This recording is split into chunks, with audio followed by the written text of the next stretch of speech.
I want to get your expertise on the Shea moisture blow up that just recently happened. What would you have advised them to do? What are your feelings about it as a woman of color?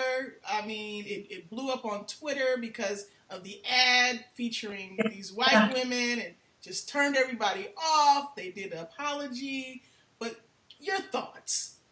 Okay, so first of all, I don't believe that Shea Moisture had any ill intentions at all. I don't feel that they, were trying to devalue their core audience. I don't feel that they were trying to devalue Black women. I definitely know that they didn't want, the overtone that happened to happen. I think they are simply doing what all businesses do. You get to a point, you grow, and you want to meet a new base. Well, not even a new base. I'll say you want to get in contact with a new demographic and let them know about your products and that you have something to offer for them as well. Now, I think the way that they went about it, if I would have been the person to see the ad, I would say, "Hey, you can't do that," because we live in a world of social media. So back in the day when you had a customer or client that was angry with you, I called up a couple of my homegirls on the phone. I may have told my family and friends, but it didn't go too far. Now, almost everyone literally has at least 1,000 followers, right?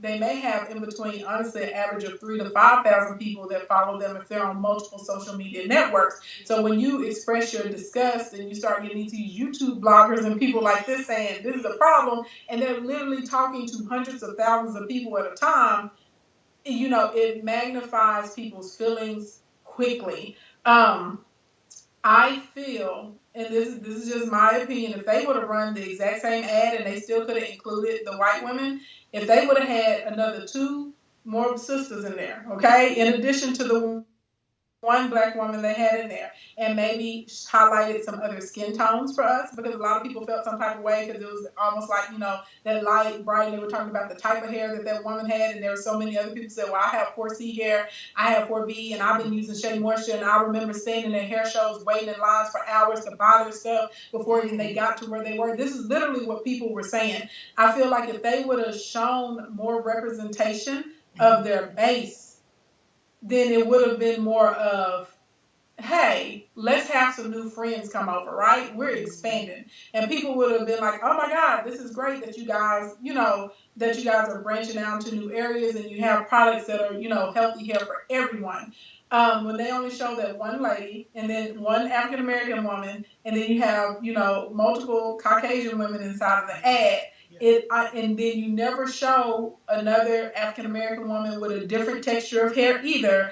I feel like that's what made people feel slighted, and it was almost like my best friend just dumped me and went to a new crew of friends. And that's what upset a lot of people. So I think literally if they would have added 2 more women of color in there with different textures of hair and different skin tones, I feel like that, and it literally could have been the same verbiage and everything, I think that ad would have been perceived totally different because there would have been a representation of their core and of their base. And we know that African American women, we come in all kinds of different shapes, sizes, and colors. We have all kinds of hair textures. Most of us that are natural, we have multiple hair textures inside of our hair. So if there would have been that type of representation, then it would have seemed more like inclusion instead of I'm kicking you to the curb because I want to get with them here now. How can they make it better?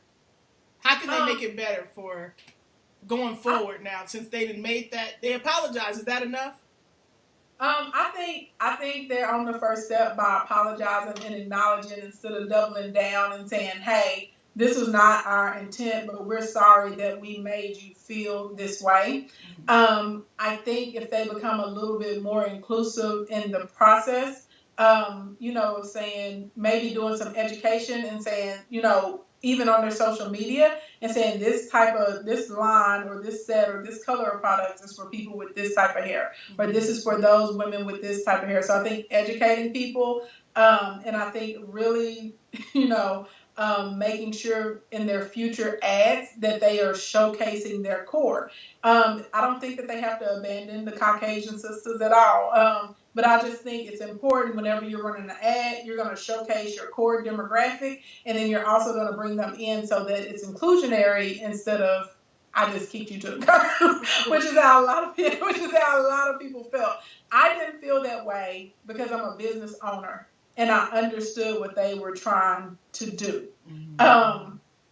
But I definitely understood because the majority of the population are not business owners. The majority of the population, they don't understand investment, expansion. They don't understand those sorts of types of things. And so you have to be sensitive to people. It'd be like all of a sudden if I was like, okay, I'm going to work with large corporations and plan private programs for them.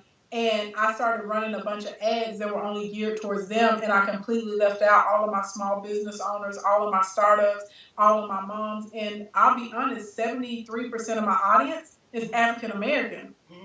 So all of a sudden I started posting images and I never showed another African American person on one of my ads or my posts or inside of one of my video testimonials. People are going to feel some type of way about me.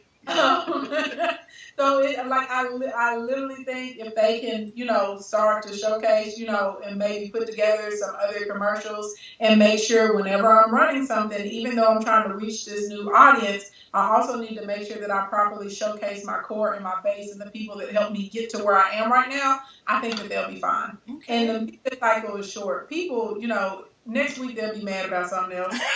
We do move on quickly, don't we?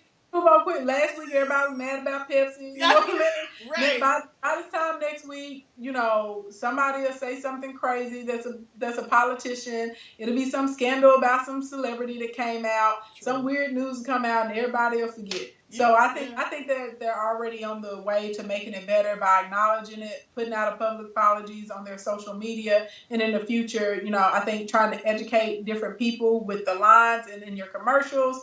Just make sure there's not even necessarily equal representation, but I do think it hurt the fact that you had one African American woman and you had more white women, more Caucasian women than you had African American women.